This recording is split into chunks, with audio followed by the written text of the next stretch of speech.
Let's get ready to rumble!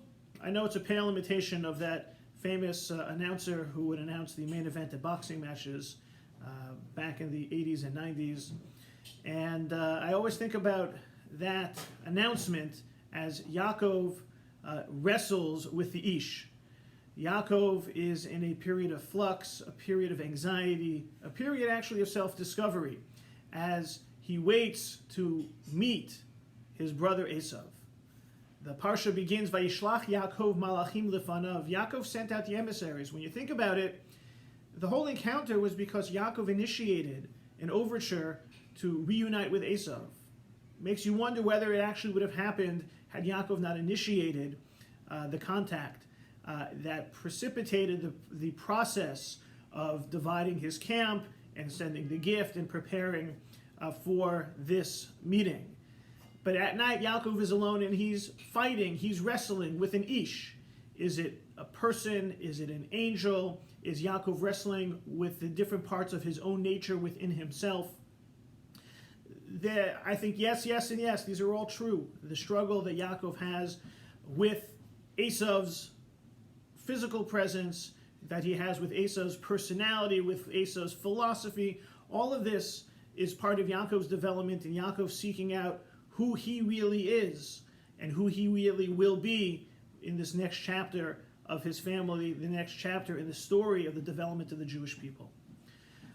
At the end of the battle, there is the famous name change, where Yaakov's name is changed to Yisrael, Ki sarita im Elokim va'anashim vatuchal, because you struggled with God and with man, and you were victorious.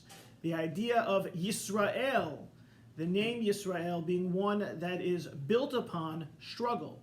Yaakov, your name is now Yisrael because you are a fighter. You are fighting against God, you are fighting against man.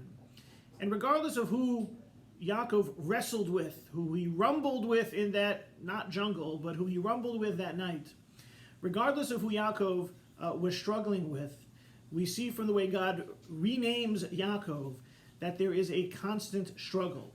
There's a constant struggle within us, whether it be a struggle with other people, whether it be a struggle even with our own connection to God. Im Elokim v'anashim v'tuchal.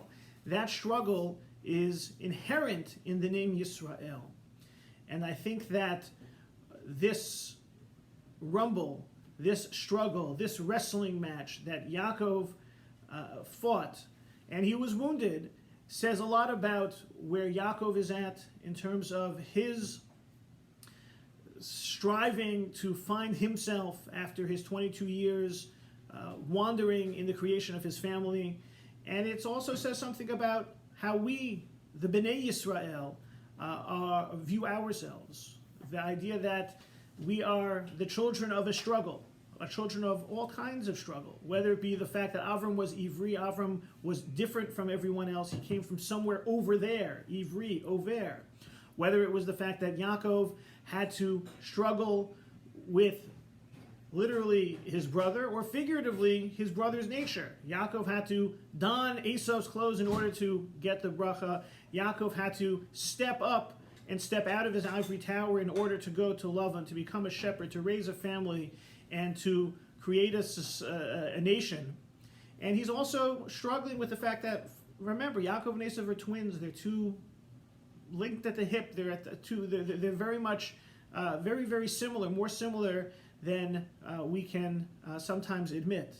This sarisa im Elokim v'anashim v'tuchal, this battle, this struggle that Yaakov had that night alone when getting ready to encounter his brother Esav, is a reminder of the struggles that we all will face. And it's also the encouragement that the struggles we face are not necessarily going to define us. They're part of the process of making us greater.